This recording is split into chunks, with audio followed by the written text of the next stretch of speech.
오늘 우리 함께 살펴볼 하나님의 말씀은 베드로전서 2장 11절부터 17절까지입니다. 베드로전서 2장 11절부터 17절까지의 말씀 우리 교도하겠습니다.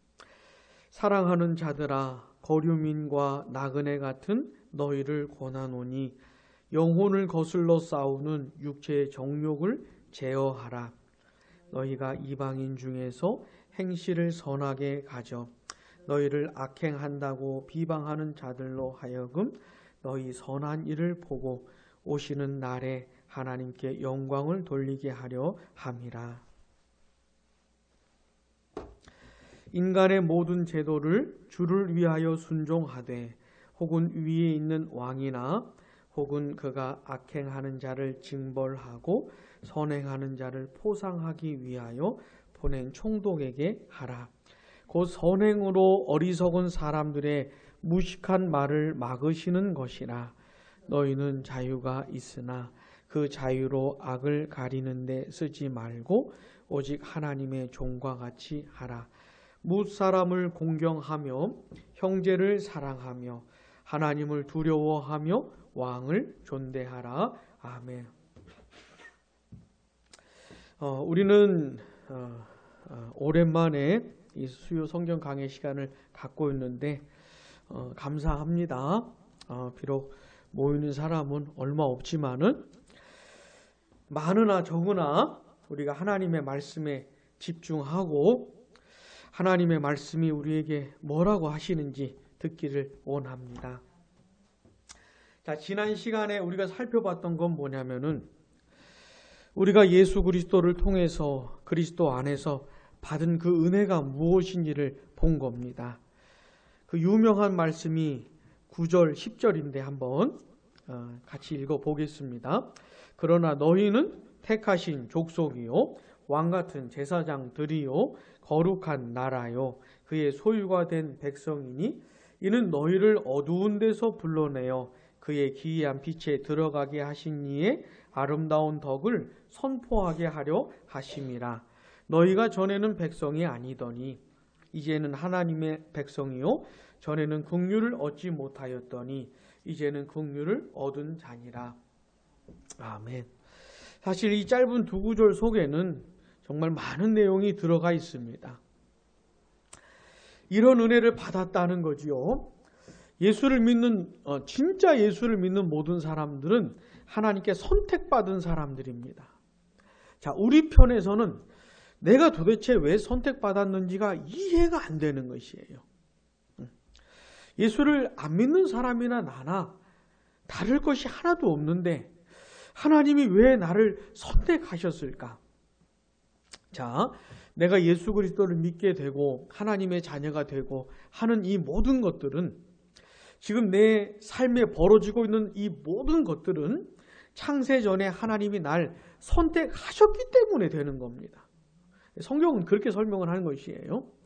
그러니까 내가 태어나서 한 수십 년 살다가 내 인생의 어느 시점에 내가 예수 그리스도를 믿게 됐지만은 이 내 인생의 어느 시점부터 시작된 것이 아니고 사실은 창세 전부터 시작된 겁니다. 하나님이 나를 선택하신 것부터 시작을 하는 거예요. 근데 모르는 겁니다. 이유를 모르겠는 것이에요. 그저 하나님의 절대 주권 속에서 하나님의 기쁘신 뜻을 따라 된 것뿐입니다. 그냥 무조건 감사할 수밖에 없는, 다 이해할 수 없는 가운데 그냥 무한 감사를 드릴 수밖에 없는 그런 내용인 것입니다.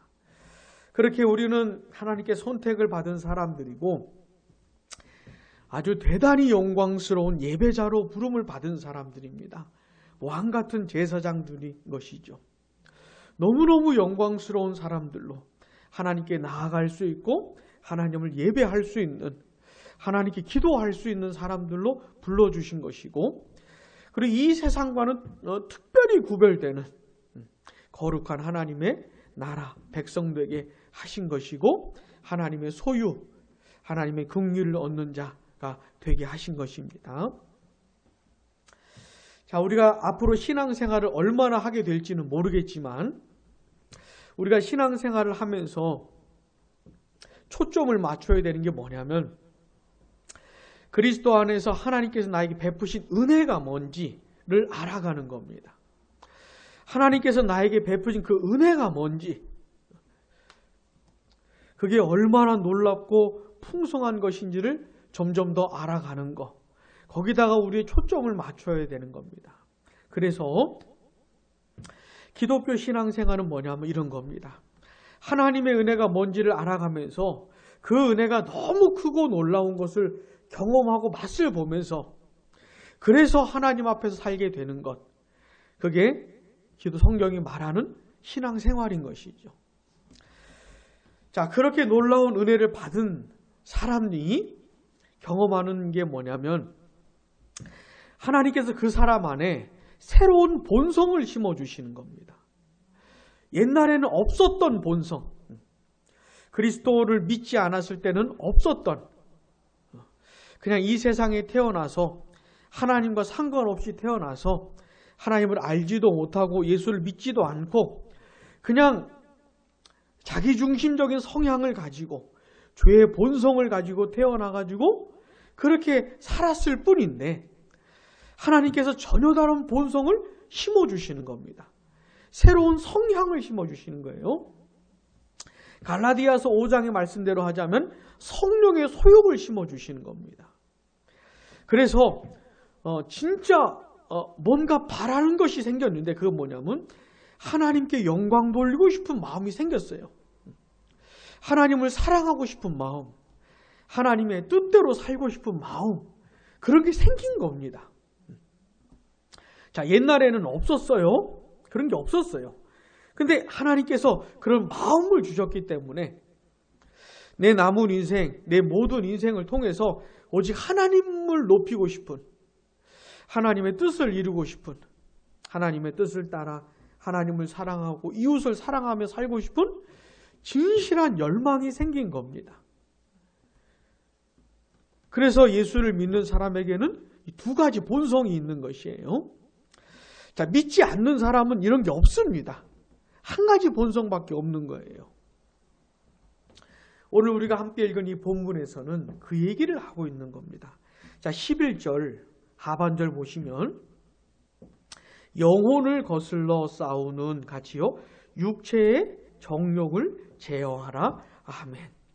육체의 정욕이라는 게 뭐냐면 예수님을 안 믿는 사람들, 그냥 세상 사람들에게 있는 욕구, 욕망을 말하는 겁니다. 무슨 조주빈 같은 무슨 특별히 그렇게 악한 것뿐만 아니고 그냥 일반 사람들이 갖고 있는 그냥 그런 성향, 욕구, 욕망, 그런 걸 말하는 겁니다. 자, 우리는 그리스도인들은 또 이것을 갖고 옛날에 이걸 갖고 있었고 예수를 믿고 난 다음에도 이걸 갖고 있습니다. 여전히 남아있는 것이에요. 그런데 영혼을 거슬러 싸우는 이런 얘기는 없었던 것이죠. 옛날에는 육체의 소욕을, 정욕을 가지고 이걸 따라 살았을 때 전혀 이렇게 걸리는 게 없었어요. 그냥 내가 살고 싶은 대로 사는 거니까 뭐가 이렇게 막히는 게 없었습니다. 근데 이제는 충돌이 일어나는 것이에요. 하나님께서 새로운 본성을 주셨기 때문에 여기서 말하는 영혼은 거듭난 영혼을 말하는 겁니다. 새로운 성향을 얻은 영혼을 말하는 것이에요. 그러니까 두 가지가 싸우는 겁니다. 지금 이게 그 얘기를 하고 있는 것이에요. 자, 성령의 소욕이 생겼기 때문에 하나님의 뜻대로 살고 싶어요. 근데 육체의 정욕이 남아있어가지고 이놈이 방해를 하는 거예요. 그냥 하나님의 영광을 위해 전폭적으로 살고 싶은데 육체의 정욕이 그걸 방해하는 것이에요. 너무 그렇게 못 가도록.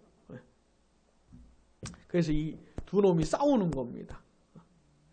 그 예수님을 진짜 믿는 사람들은 이 내면의 갈등이 있는 것이에요. 내면의 갈등이. 내면의 갈등이 없는 그리스도인은 없습니다. 이 세상에서 가장 거룩한 성도라 할지라도 이 싸움을 하고 있는 것이에요. 언제 이 싸움이 끝날까요? 죽는 날 끝나는 겁니다. 죽는 날. 근데 이런 사람들이 있어요. 아니다. 이 세상에서도 완전히 성화될 수 있다. 이렇게 주장하는 사람들이 실제로 있어요. 그건 그렇지가 않습니다. 죽는 날까지 싸우는 겁니다. 자, 이 싸움을 안 하면 어떻게 될까요?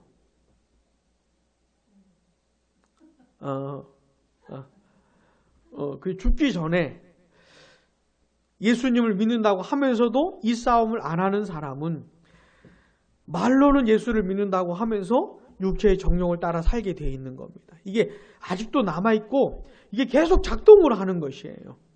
계속 역사를 하는 겁니다. 이게 가만히 있지를 않아요. 가만히 있질 않아요. 아무리 성령 충만한 사람이라 할지라도 이 육체의 정욕이 계속 작동을 하는 겁니다.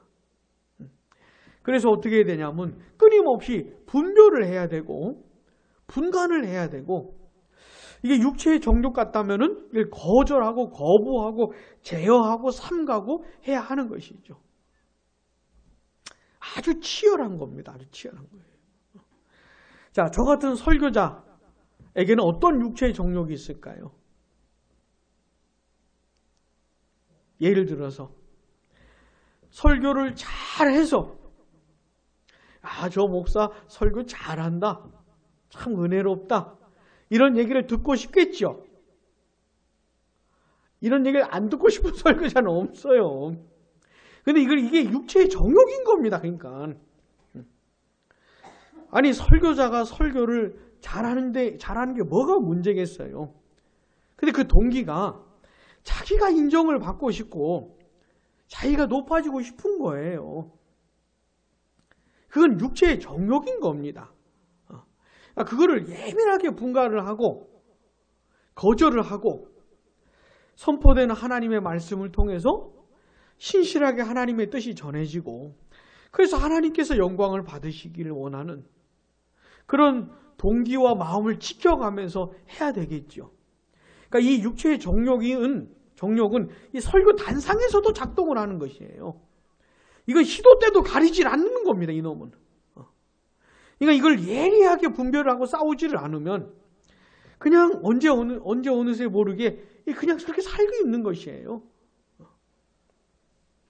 그래서 저 같은 목회자가 목회를 하면서도 이 육체의 정욕을 따라서 얼마든지 행동할 수가 있는 것이죠. 우리 삶의 현장, 가정 마찬가지입니다.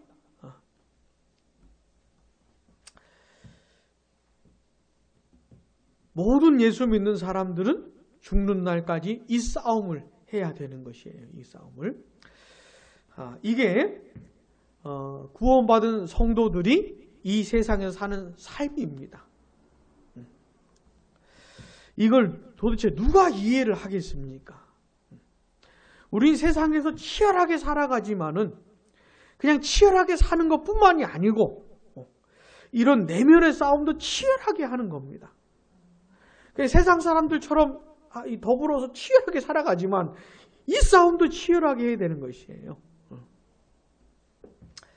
아주 독특한 존재인 겁니다. 그러니까 예수 믿는 사람들은 아주 독특한 존재. 자, 이런 내면의 갈등을 가지고 이 독특한 싸움을 싸우면서 이 성도들은 이 세상에서 살아가는 겁니다. 근데 이 세상에는 이런 내면의 싸움에 대해서 전혀 알지 못하는 사람들이 수두룩하게 많습니다. 그러니까 불신자들이 수두룩하게 많은 것이죠. 그러니까 우리 예수 믿는 사람들은 그 불신자들과 함께 세상에서 살아가는 겁니다. 오늘 우리가 함께 읽은 이 본문에 해주는 얘기가 뭐냐면 그런 세상에서 도대체 어떻게 살아야 되느냐를 가르쳐 주는 것이에요. 자, 예수님께서 우리를 향해서 뭐라고 하시냐면 너희는 세상의 빛이라 세상의 소금이라 이렇게 말씀하셨잖아요. 자, 하나님께서 우리를 구원하신 다음에 구원받은 사람들만 딱 모아가지고 특별한 장소에서 살게 하시는 게 아니고 구원하신 다음에 다시 세상으로 보내시는 겁니다. 그래, 세상에서 사는 것이에요. 구원받은 하나님의 자녀로서 세상 속에서 사는 겁니다. 죽을 때까지 세상에서 살다 가는 겁니다. 그러니까 세상에서 벗어나는 길은 없어요. 벗어나고 싶으면 안 됩니다. 어떤 사람은 맨날 기도원에서만 사는 사람 있잖아요. 그건 정상적인 삶이 아니에요. 그건 하나님이 기뻐하시는 삶이 아닙니다. 물론 때때로 기도하고 하기 위해서, 기도만 하기 위해서 그런 장소도 필요하겠지만 기도했으면 다시 세상으로 내려와야지요. 자, 우리가 사는 삶은 바로 그런 삶이라는 걸 잊으면 안 됩니다. 그런데 그런 세상에서 도대체 우리는 어떻게 살아가야 하는가? 자, 본문 11절 상반절에 보시면 사랑하는 자들아, 그 다음 같이요. 거류민과 나그네 같은 너희를 권하노니 아멘. 거류민과 나그네처럼 사는 겁니다. 이 거류민은 뭐냐면 외국인을 말하는 것이에요. 우리가 우리나라에 살 때는 잘 모릅니다. 근데 외국에 나가보면 알아요. 외국인으로 살아가는 게 뭔지, 이게 얼마나 불편한 일이 많고 얼마나 참 걸리는 것이 많고 얼마나 좀 그런 것인지 알아요. 이게 여기서 말하는 거류민이 그런 겁니다. 외국인처럼 산다는 것이에요. 그러니까 예수를 믿는 사람들은 이 세상에서 살아가는데 이 세상이 원래 나라가 아닌 것이에요. 본래 그 사람들의 나라가 따로 있고 여기는 외국인처럼 살아가는 겁니다. 불편한 게 굉장히 많은 겁니다. 이 세상이. 그 다음에 여기 또 나그네라는 게 무슨 말이냐면 아주 낯선 장소에 잠깐 머무르는 사람을 말하는 것이에요. 그러니까 본래 집이 있어요. 이 사람에게는. 본래 고향이 따로 있어요. 근데 잠깐 낯선 곳에 온 겁니다. 거기 잠깐 머물고 있는 그게 이제 나그네라는 표현인데 예수를 믿는 사람들의 세상에서의 삶을 이렇게 표현을 하는 것이에요. 그러니까 구원받은 사람들은 본래 자기의 집, 자기 나라, 자기 고향이 따로 있는 사람들입니다. 그러니까 완성될 하나님의 나라인 것이죠. 하늘 본향인 것이죠. 그러니까 거기가 편한 것이에요. 하나님의 나라가 편한 것이고 하늘 본향이 편한 것이고 세상에서 사는 것은 뭔가 불편한 것이에요.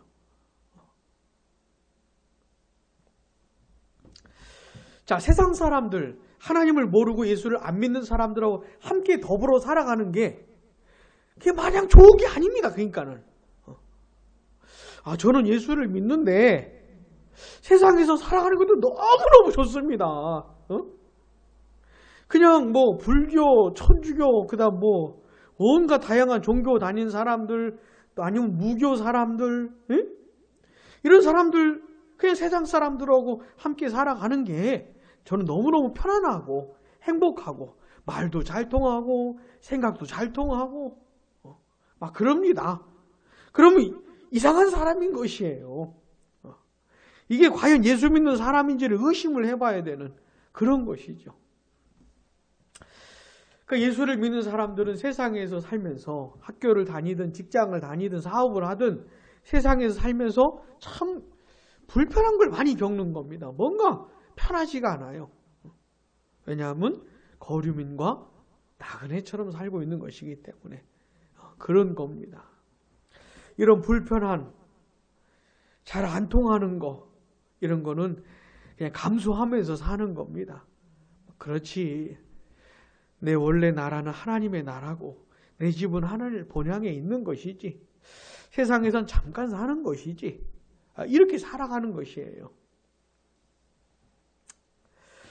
또 예수를 믿는 사람들은 그렇게 외국인처럼 나그네처럼 살지만 이 세상에서 기본적으로 착하게 사는 사람들입니다. 착하게.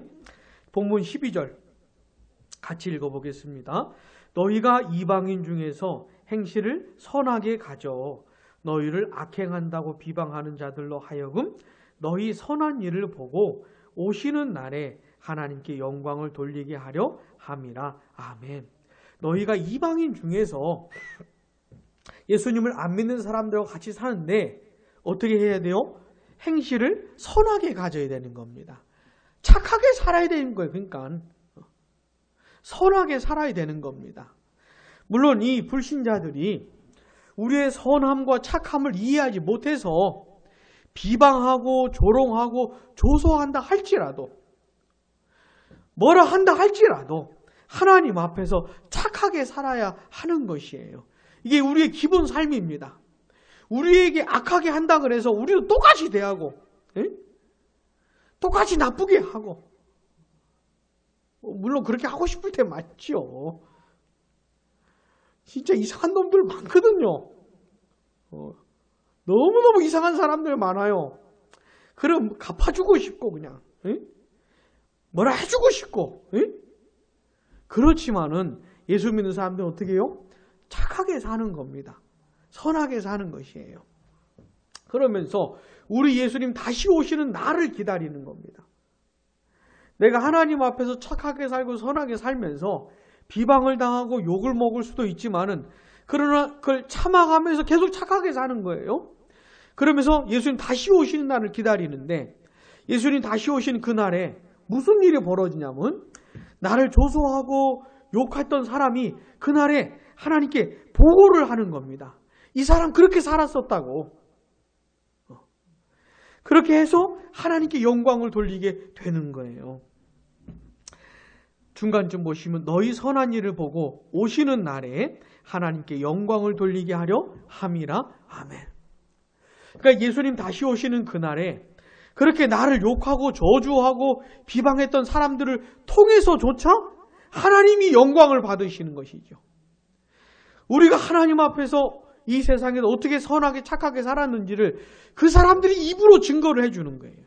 그래야 하나님께 영광을 돌리는. 자, 우리는 이 세상에 어떻게 살아야? 기본적으로 착하게 살아야 돼요. 선하게 살아야 돼요.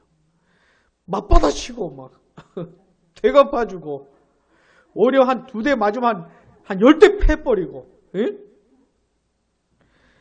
예수님을 믿는 사람들 중에서 막 이를 갈면서 사는 사람이 얼마나 많은지 몰라요. 이를 갈아요. 진짜 이를 갈아요. 내가 지금 힘이 없어서 내가 참고 있지만은 때가 되기만 해봐라. 막 속을 칼을 갈고 있는 그런 사람들이 얼마나 많은지 모릅니다. 근데 주님이 원하시는 것은 그런 게 아니고, 저주하는 사람을 위해서 축복하고, 그죠? 위에서 기도해주고, 그게 예수님이 원하시는 거잖아요. 그러면서 사는 겁니다. 어떻게 해요? 끝을 바라보면서. 그날에 그 사람들을 통해서조차도 하나님이 영광을 받기를 원하는 마음으로 그렇게 하는 것이죠. 자, 이게 기본적인 삶입니다. 자, 예수 믿는 사람들이 이 세상에서 기본적으로 어떻게 살아요? 외국인처럼, 거류민처럼, 나그네처럼 또 착하게 사는 겁니다. 선하게. 그러면서 구체적으로 이 세상 권력자들이 있지 않습니까? 이 세상에 우리 대한민국에도 권력자들이 있잖아요. 공권력을 가진 사람들이 있잖아요. 그런 사람들을 향해서 우리 예수 믿는 사람들이 어떻게 대해야 되는지 그것도 말해줍니다. 본문 13절에서 15절 같이요. 인간의 모든 제도를 주를 위하여 순종하되, 혹은 위에 있는 왕이나 혹은 그가 악행하는 자를 징벌하고 선행하는 자를 포상하기 위하여 보낸 총독에게 하라. 그 선행으로 어리석은 사람들의 무식한 말을 막으시는 것이라. 아멘. 자, 기본적으로 예수를 믿는 사람들은 인간의 모든 제도에 순종하는 사람들입니다. 우리나라에도 여러 가지 제도들이 있잖아요. 법이 있고 법규가 있고 방침이 있잖아요. 기본적으로는 어떻게 해요? 순종하는 겁니다. 기본적으로는. 이 세상 권력자들, 여기 왕이나 총독 같은 사람들은 권세가 있는 사람인데, 로마서 13장에 보시면 이 세상 권세도 누가 주셨다 그래요? 하나님이 주신 겁니다. 하나님이 그 사람들에게도 권세를 주신 거예요. 그래서 우리는 기본적으로 어떻게 해요? 순종하는 겁니다. 근데 그들에게 권세를 주신 이유 중에 하나가 뭐냐면, 악행하는 자를 징벌하고 선행하는 자를 포상하게 하기 위해서. 우리 대한민국에도 죄 지은 사람들이 얼마나 많습니까? 악을 행하는 사람들은 어떻게 해야 돼요? 벌을 줘야지요. 제대로 벌을 줘야지요. 솜방망 이러면 안 되고 제대로 쳐내버려야지요. 정신 차리게. 응? 그렇게 심각한 죄를 지었는데도 솜방망이 처벌을 하니 뭐 까짓 거 얼마 내지 뭐. 좀 살다 오지 뭐. 그래서 우습게 생각을 하면서 또다시 그런 죄를 짓잖아요. 인권 찾다가 도대체 앞으로 더 무슨 일이 벌어질지 모릅니다. 하나님께서 권세를 주신 이유가 뭡니까? 악행하는 자는 처벌하려게 하시기 위해서. 제대로 쳐내버려야죠. 정신 차리게.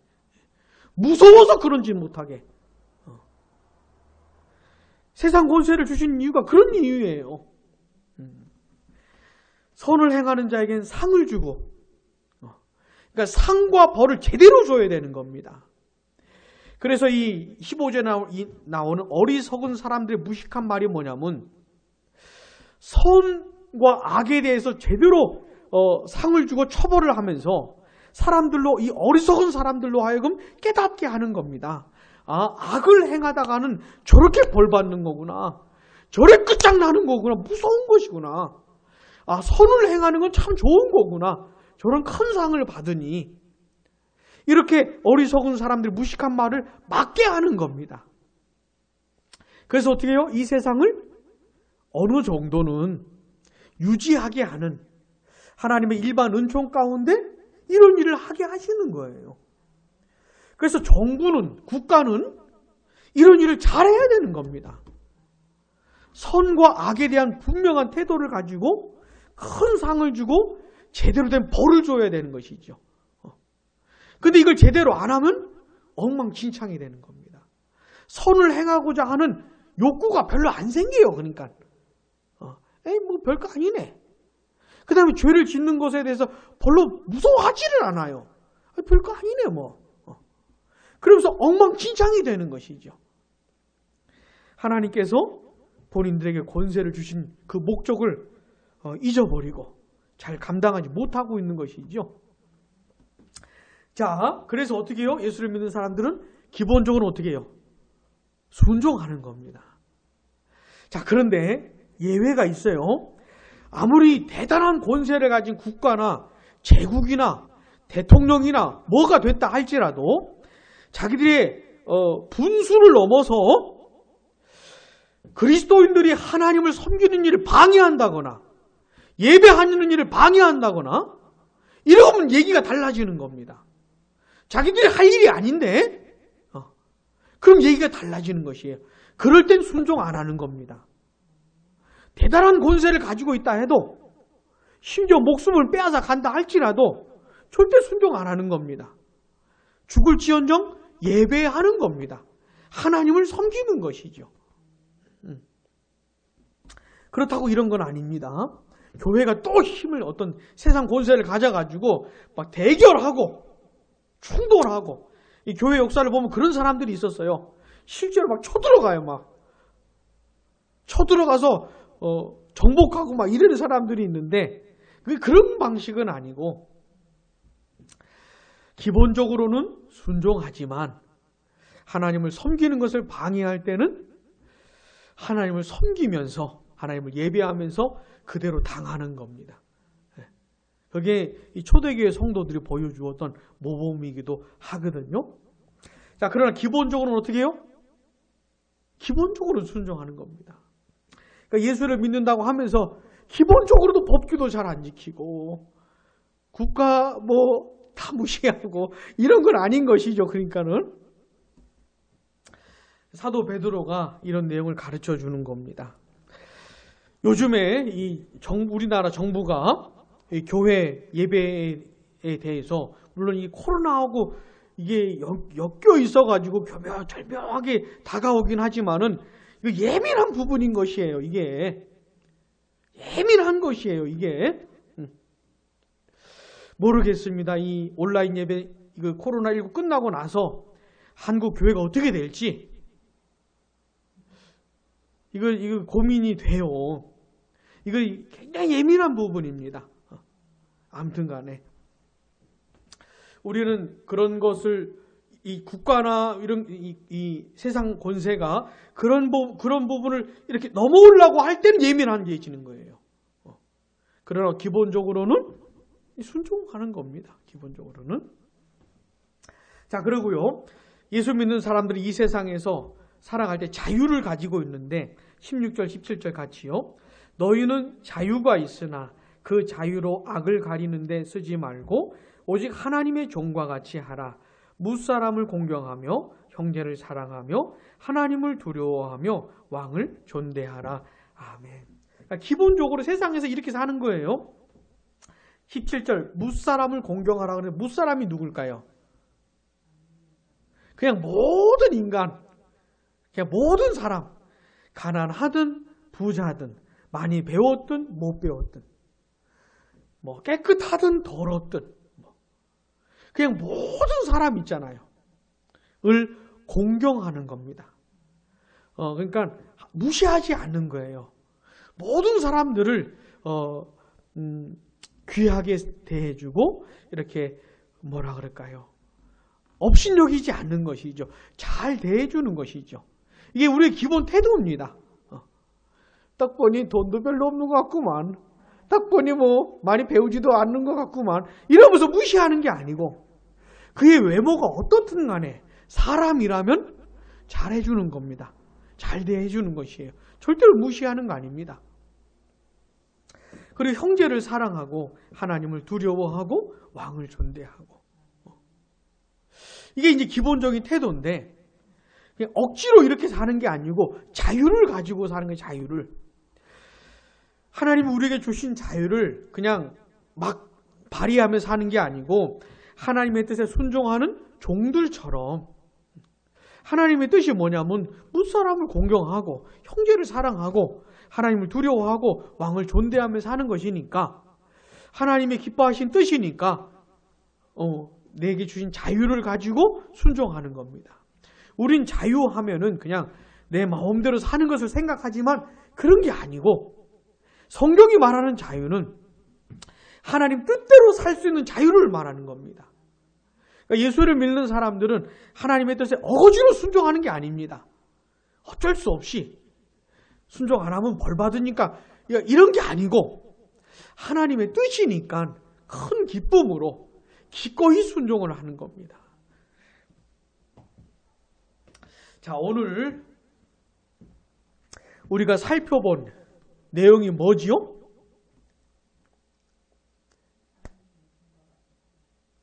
그렇죠. 한마디로 하면 그렇게 말할 수도 있고 예수를 믿는 사람이 이 불신자들과 더불어 세상을 살아가는데 이 세상 속에서 도대체 어떻게 살아가야 하는가? 그죠? 네. 첫 번째는 이 내면의 싸움을 포기하면 안 됩니다. 이 육체의 정욕, 죽을 때까지 계속된 이 싸움을 포기하면 안 되고 어쨌든 하나님의 뜻에 순종하려고 하는 싸움을 지속하면서 이 세상에서는요 거류민처럼 나그네처럼 세상 살기 참 힘들다. 돈이 좀 있어도 배운 게 좀 있어도 참 힘들다 세상 사는 게. 이게 정상인 것이에요. 그러니까 예수 믿는 사람들은 좀 그렇다. 이게 정상인 것이에요. 그러나 그렇게 살면서도 기본적으로는 착하게 사는 겁니다. 그래서 저 사람 참 착한 사람이다. 아니 화도 안 날까? 기분도 안 나빠? 그냥 뭐 한번 갚아버리고 싶지 않을까? 복수하고 싶지 않을까? 뭐 이런 생각이 들 정도로 착해야 되는 것이에요. 이거 되게 힘든 겁니다. 네? 그리고 또 어떻게 살아야 됩니까? 이 세상 권세를 가진 사람들에게 기본적으로는 순종하고 이 세상 이 한 대한민국 제도들 인간이 만든 제도들에도 기본적으로는 순종하는 겁니다.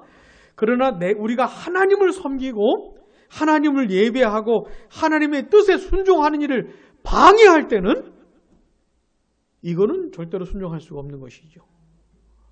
그 누구라 해도. 그리고 하나님의 뜻에 따라 기쁨으로 순종하면서 이 세상 모든 사람들을 존대하고 잘 대해주고 무시하지 않고 형제를 사랑하고 하나님 두려워하고 이렇게 살아가는 것입니다. 부디 우리가 구원받은 것에 대해서 감사할 뿐만 아니라 성경이 말하는 대로 이 세상에서 살 수 있기를 바랍니다. 기도하겠습니다.